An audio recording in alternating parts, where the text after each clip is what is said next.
हरे कृष्णा, जय श्री राधे राधे। आज मैं आपको मार्गशीर्ष मास की शुक्ल पक्ष में जो मोक्षा एकादशी आती है उसका महात्म्य सुनाती हूँ। आप ध्यानपूर्वक सुनिएगा। युधिष्ठिर बोले कि हे देवेश्वर, मैं पूछता हूँ, मार्गशीर्ष मास के शुक्ल पक्ष में जो एकादशी होती है उसका क्या नाम है, कौन सी विधि है तथा उसमें किस देवता का पूजन किया जाता है। हे स्वामिन, यह सब यथार्थ रूप से बताइए। श्री कृष्ण ने कहा कि हे नृपश्रेष्ठ, मार्गशीर्ष मास में कृष्ण पक्ष में उत्पन्ना नाम की एकादशी होती है, जिसका वर्णन मैंने तुम्हारे समक्ष कर दिया है।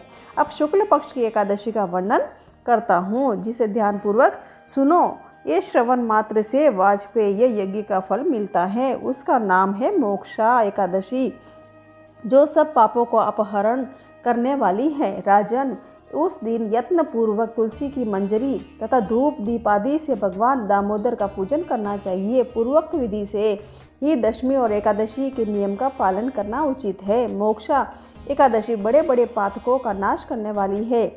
उस दिन रात्रि में मेरी प्रसन्नता के लिए नित्य गीत और स्तुति के द्वारा जागरण करना चाहिए।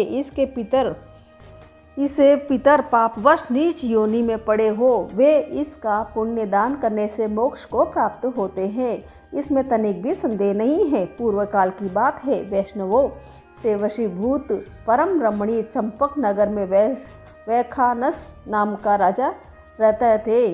वे अपनी प्रजा का पुत्र की भांति पालन करते थे। इस प्रकार राजी करते हुए राजा ने एक दिन रात को स्वप्न में अपने पितरों को नीच योनि में पड़ा हुआ देखा। उन सबको इस अवस्था में देखकर राजा के मन में बड़ा विस्मय हुआ और प्रातःकाल ब्राह्मणों से उन्होंने उस सपना का सारा हाल कह सुनाया। राजा बोले कि हे ब्राह्मणों, मैंने अपने पितरों को नरक में गिरा देखा है। वे बार बार रोते हुए मुझसे यह कह रहे थे कि तुम हमारे तनुज हो, इसलिए इस नरक समुद्र से हम लोगों का उद्धार करो। द्विजवरों, इस रूप में मुझे पितरों के दर्शन हुए हैं। इससे मुझे चैन नहीं मिलता। मैं क्या करूं, कहाँ जाऊं?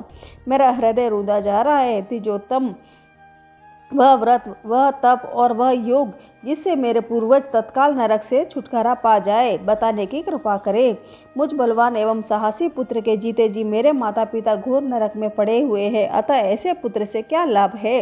ब्राह्मण बोले कि हे राजन, यहाँ से निकट ही पर्वत मुनि का महान आश्रम है। वे भूत और भविष्य के भी ज्ञाता है। नृपश्रेष्ठ, आप उन्हीं के पास चले जाइए।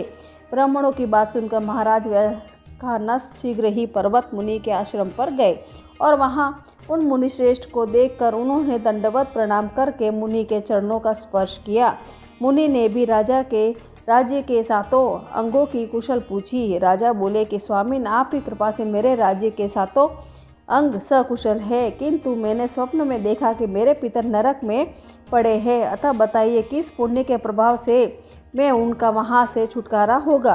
राजा की यह बात सुनकर मुनिश्रेष्ठ पर्वत एक मुहूर्त तक ध्यानावस्थ रहे। इसके बाद वे राजा से बोले कि महाराज, मार्गशीर्ष मास के शुक्ल पक्ष में जो मोक्षा नाम की एकादशी होती है, तुम सब लोग उसका व्रत करो और उसका पुण्य पितरों को दे डालो। उस पुण्य के प्रभाव से उनका नरक से उद्धार हो जाएगा।